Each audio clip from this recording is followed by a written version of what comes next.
جو بھی ہو جائے ہم یہ پروجیکٹ کو پورا کریں گے.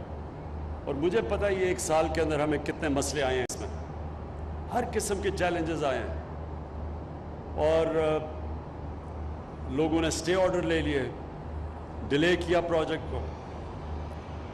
لیکن انشاءاللہ جو ہمارا عزم تھا اس کی وجہ سے آج ہم ادھر ہیں کہ انشاءاللہ اب ہم تقریباً ساری رکاوٹیں دور کر بیٹھے ہیں، اور بھی آئیں گی سامنے. لیکن جو مشکلات تھی شروع میں، اصل میں پروجیکٹ کا جو شروع کرنا وہ سب سے مشکل ہوتا ہے.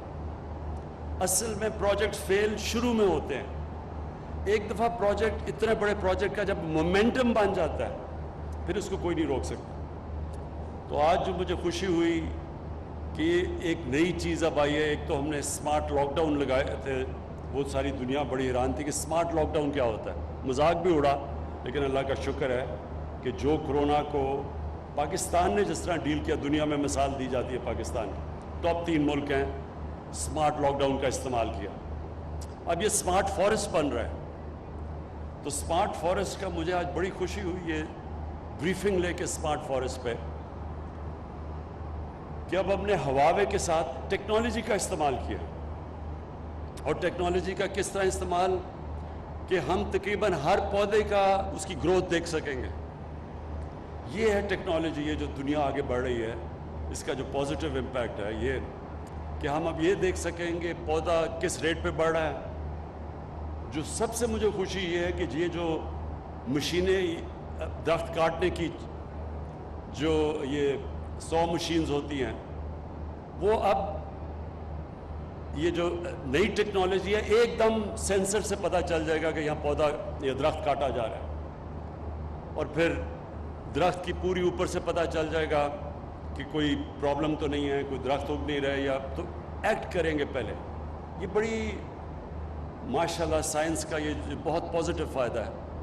اور انشاءاللہ یہ جو اسمارٹ فارسٹ ہے یہ پھر ہم سارے پاکستان میں اس کی مثال دیں گے. ہمارے بڑی افسوس سے کہنا پڑتا ہے کہ بڑے ہمارے درختوں کی تباہی کی گئی. آپ یہ سوچیں کہ 2013 تک سارے پاکستان کی تاریخ میں صرف 64 کروڑ درخت اگائے گئے ہیں، اور صرف پختونخوا میں ہم نے 2013 سے لے کے 2018 تک 1 ارب درخت اگائے. 5 سالوں میں 1 ارب درخت اگائے. ہماری ساری تاریخ میں 60 سالوں میں 64 کروڑ درخت اگائے گئے. اور انشاءاللہ جو اب ہم ٹارگٹ، جس میں یہ بھی شامل ہے، 10 ارب درخت ہم نے لگانے ہیں.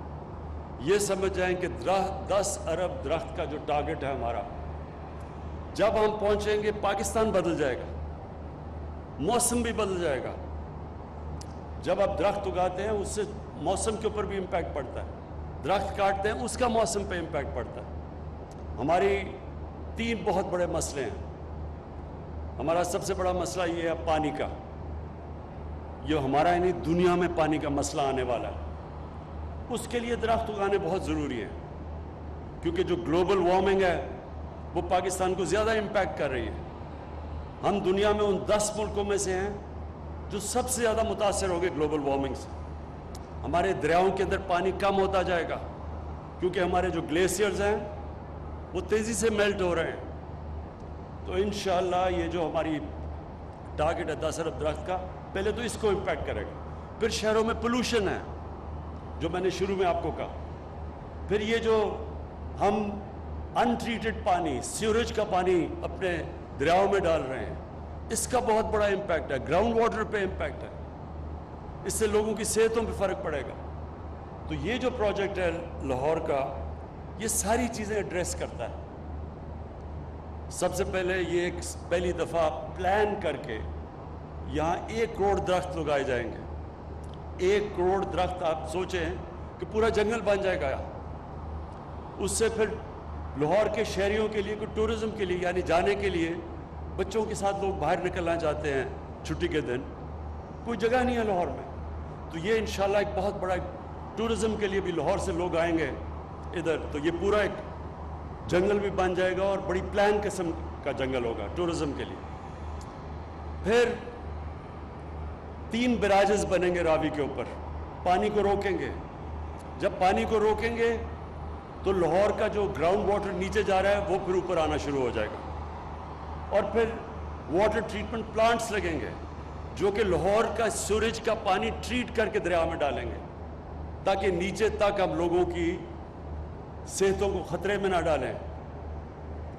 تو یہ ایک پہلی دفعہ ایک کمپریہنسو پلان بن گیا ہے، اور پھر جو ایک اور بھی چیز کہ اس سے جو نوکریاں ملیں گی لوگوں کو، 10 لاکھ نوکریاں اس سے ملیں گی، اور پھر ہم نے جو ایسٹیمیٹ کیا کہ $40 ارب اکانومی میں آئے گا اس کی وجہ سے، یہ شہر بننے کی وجہ سے۔